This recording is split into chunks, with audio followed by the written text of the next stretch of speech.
विधानसभा अध्यक्षांचा उद्धव ठाकरेंना दणका, खरी शिवसेना एकनाथ शिंदेंचीच, तर शिंदेंचा ठाकरे गटाचे आमदार पात्र, राहुल नार्वेकरांचा मोठा निर्णय। शिंदे गट आणि ठाकरे गटाच्या आमदार पात्र करण्याची याचिका फेटाळली, दोन्ही गटाचे आमदार पात्र, विधानसभा अध्यक्ष राहुल नार्वेकरांचा निर्णय। राहुल नार्वेकरांवर न्याय देण्याची जबाबदारी होती, मात्र नार्वेकरांनी शिंदे गटाचे वकील असल्यासारखं काम केलं, संजय राऊतांचा नार्वेकरांवर हल्लाबोल। अखेर चोर मंडळास मान्यता, लोकशाहीचं तोंड जगात काळं करणारा पात्रतेचा निर्णय, कालच्या निकालावरून सामना अग्रलेखातून टीका। बाळासाहेबांची शिवसेना चोरांच्या हाती सोपवली, विधिमंडळात लोकशाहीचा गळा घोटला केला, सामनातून विधानसभा अध्यक्ष नार्वेकरांवर टीका। हा सत्याचा आणि लोकशाहीचा विजय आहे, गुणवत्तेनुसार अध्यक्षांनी निर्णय दिला, मुख्यमंत्री शिंदेंची निकालावर प्रतिक्रिया। आमची घराणेशाही मोडीत नाही निघाली, शिंदेंची गुलामशाही सुरू, उद्धव ठाकरेंची मुख्यमंत्र्यांवर सडकून टीका, हा निकाल अंतिम नाही, सुप्रीम कोर्टात जाणार, ठाकरेंचं वक्तव्य। निकाल चुकीचा वाटत असेल तर उद्धव ठाकरेंनी सुप्रीम कोर्टात जावं, गिरीश महाजन यांचं उद्धव ठाकरेंना आव्हान। भाजपच्या मोठ्या नेत्यांचा ऐकून विधानसभा अध्यक्ष राहुल नार्वेकरांनी निर्णय दिला, रोहित पवारांची कालच्या निकालावर प्रतिक्रिया। पंतप्रधान मोदी उद्या नाशिक दौऱ्यावर, मोदी लोकसभेच्या प्रचाराचा रणशिंग फुंकण्याची शक्यता, राष्ट्रीय युवा महोत्सवाच्या कार्यक्रमाला पंतप्रधान करणार संबोधित। ठाकरे गट जातो तिथं मोदी दौरा करतात, आम्ही नाशिक नंतर मणिपूरमधील राम मंदिरात जाणार आहोत, हिम्मत असेल तर मोदींनी मणिपूरमधील राम मंदिरात यावर, राऊतांचा मोदींवर हल्लाबोल। अजितदादांना जसं वय वाढेल तसं त्यांना त्यांचं वय योग्य वाटतं, सर्व पदं अजित पवारांना हवी म्हणून इतरांचं वय काढतात, अजितदादांनी वयावरून केलेल्या टीकेला रोहित पवारांचं उत्तर।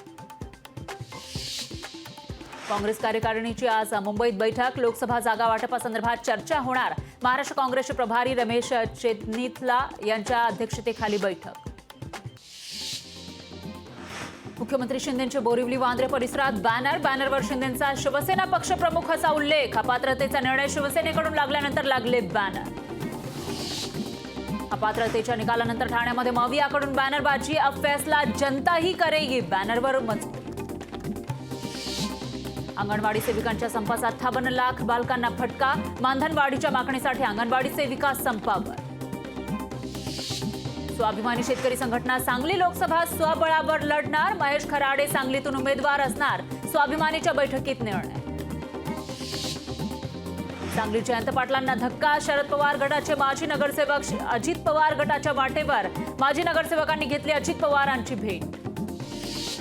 मराठा आरक्षणासाठी 15 जानेवारीपासून सर्वेक्षण, मराठा समाजाचं मागासलेपण तपासण्यासाठी सर्वेक्षणानंतर अहवाल राज्य सरकारला सादर होणार।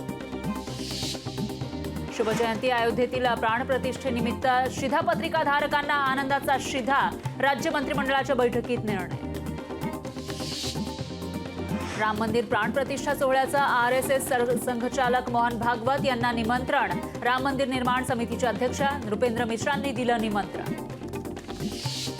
सिंगापूरमध्ये अयोध्येचं विमान तिकीट महाग, विमान तिकिटाचा दर थेट 20,000 पोहोचला, राम मंदिर सोहळ्याच्या पार्श्वभूमीवर दर वाढले।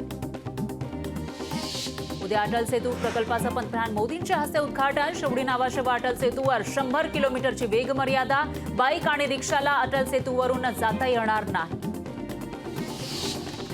मुंबई पुणे एक्सप्रेस हायवेवर गॅन्ट्री बसवण्याच्या कामानिमित्त आज 2 तासांचा ब्लॉक, अवजड वाहनांची वाहतूक पूर्णतः बंद राहणार।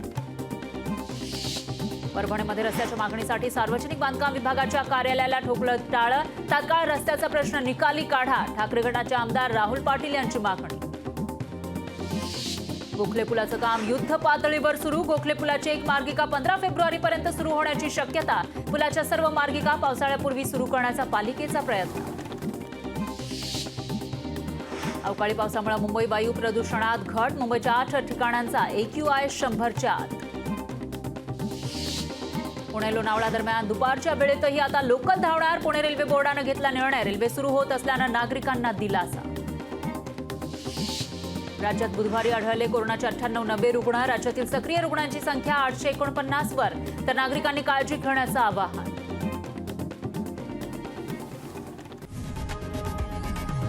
लोकशाही मराठी, ऐका, पहा, जागरूक रहा।